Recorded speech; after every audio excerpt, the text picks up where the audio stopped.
Tara se encandiló, se sintió atravesado de belleza, miles de mujeres, miles de alfileres de luz incandescente y los niños y las niñas, una explosión de esporas refulgentes, la ley de las niñas. Se inició la ley de las niñas y el mundo cambió para siempre. En ese mismo instante, en esa misma calle, pasó algo radical que nos compondría a todas las que naceríamos después. Algo insólito que rompió la materia social y la reemplazó por la alegría de existir barriendo. Se detuvo el desalojo, se invirtió. Los policías abandonaron el barrio, pero nadie se dio cuenta. Esto ya no se trataba de los policías, se trataba de reorganizar el cosmos y de barrer. Salieron más mujeres, salieron millones de mujeres, hasta que el día se juntó con el día. Mientras amanecía, Olena alzó la escoba y gritó: compañeras, estamos barriendo la inmundicia del mundo capitalista. ¡Qué gran momento!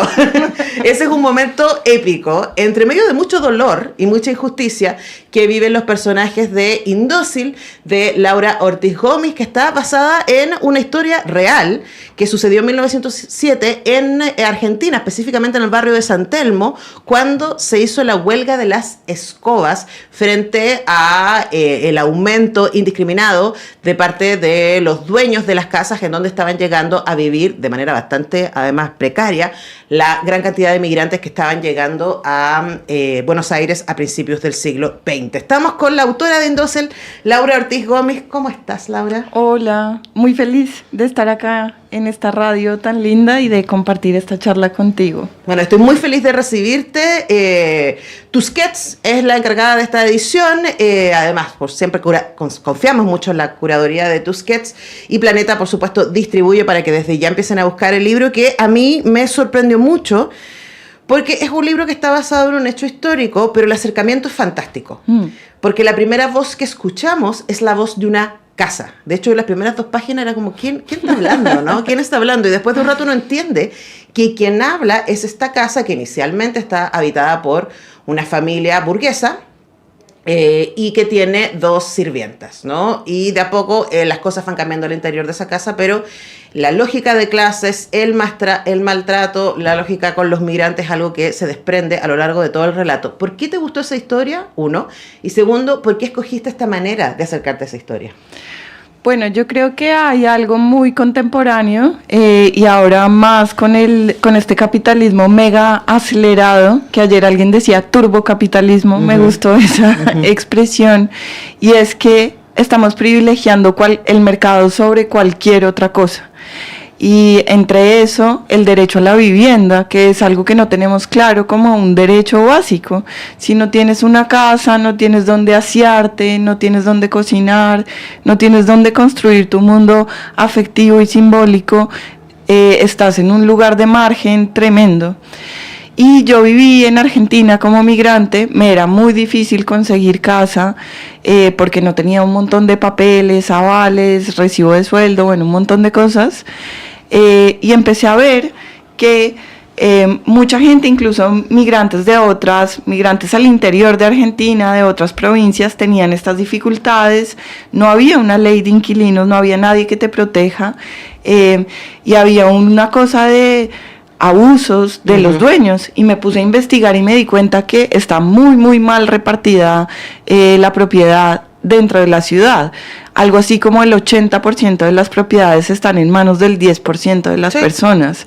Entonces no es como, bueno, yo tengo una casita además que alquilo, es un negocio institucionalizado. Sí. Yo vivía en una casa en San Telmo de comienzos de siglo, que era una casa que fue preciosa, fue una mansión y estaba completamente en ruinas, no había tenido mantenimiento, y en algunas de mis investigaciones descubrí que los dueños de esa casa tenían 150 propiedades más. ¡Wow!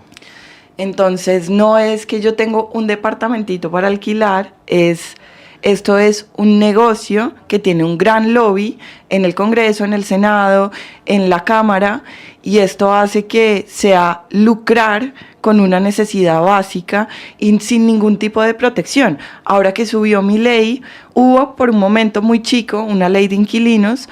Ahora con esa ley ómnibus, que él por decreto modificó como 100 leyes de la Argentina, se volvieron a quedar sin ley de inquilinos, y ahora es el sálvese quien pueda, literal. O sea. Ahora, conversábamos con Laura que vivimos paralelamente, mientras yo cursaba mi doctorado en la UBA, Y dos cosas me sorprendieron. Yo tenía la fortuna que tenía amigos que sí tenían una propiedad, entonces ellos pudieron ser mis avales. En Buenos Aires solo puedes alquilar si alguien que tiene propiedad.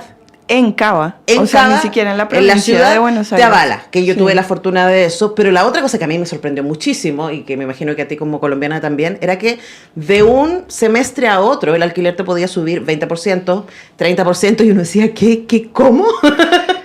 Porque yo alquilaba mi casa acá para vivir allá, y era como, no se puede. Bueno, es una Completamente no regulado. O sea, en la casa donde yo vivía logré tener contrato y el último aumento que tuve fue 70% semestral.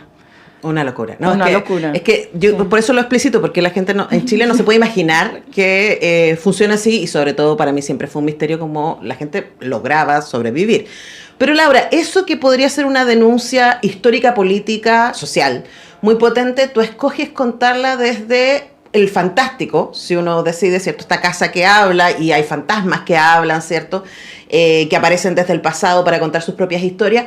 Y también desde una prosa poética. Cuéntanos respecto a la elección de esa forma para hacer estas denuncias.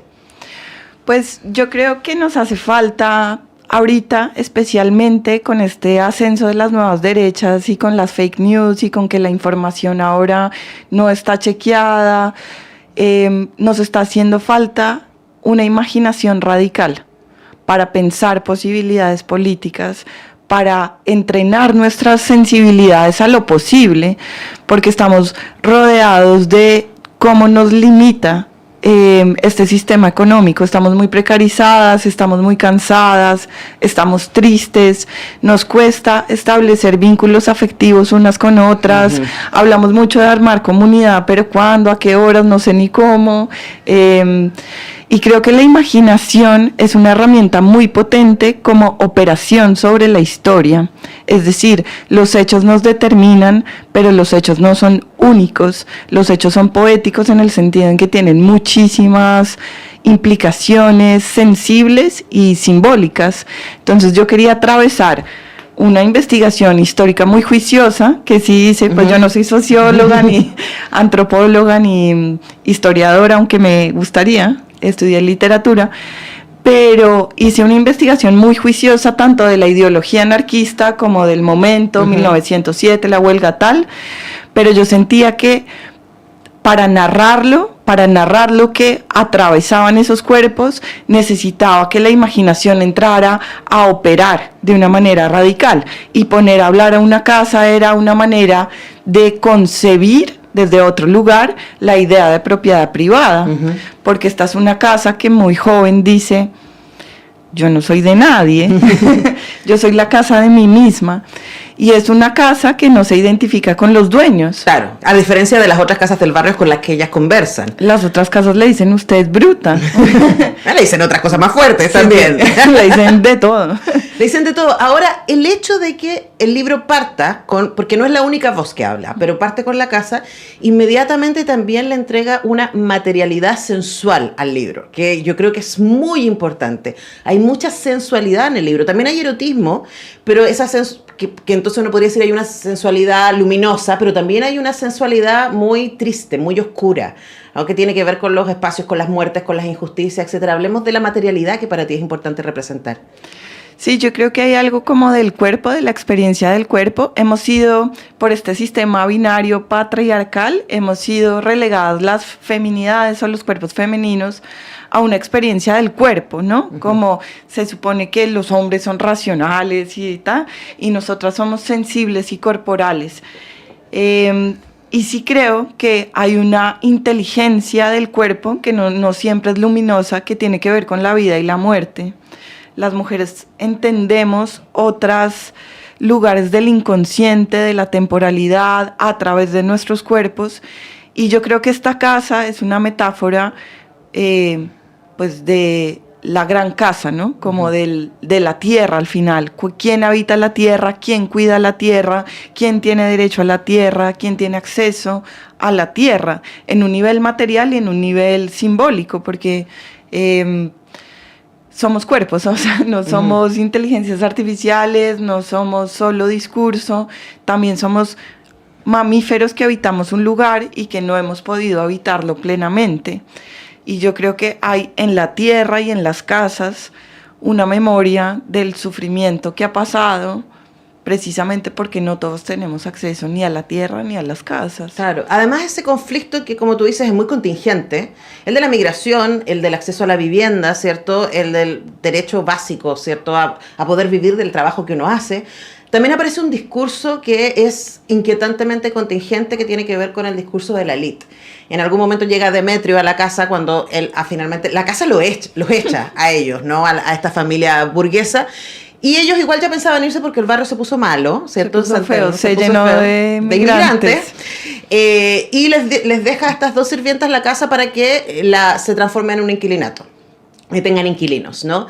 Y ellos se organizan para trabajar, les cuesta un poco, pero se organizan para trabajar finalmente, y en algún momento vuelve Demetrio a subirles el alquiler al doble de la nada, y les dice algo que me quedó muy haciendo eco a propósito de cosas que ha dicho Milei recientemente, a propósito de cosas que ha dicho Trump recientemente, a propósito de cosas que escuchamos a Bolsonaro y a otros líderes de las izquierdas, o sea, de las derechas radicales, de los neofascismos, que es: ustedes son pobres porque quieren, ustedes son flojos, ustedes quieren que les regalen todo, y esta idea de la otredad como gente que no se esfuerza, cuando nosotros estamos viendo que se esfuerzan en el relato, y por otro lado, no ver su propio privilegio. Eso a mí me conmovió mucho, me pareció muy brutal.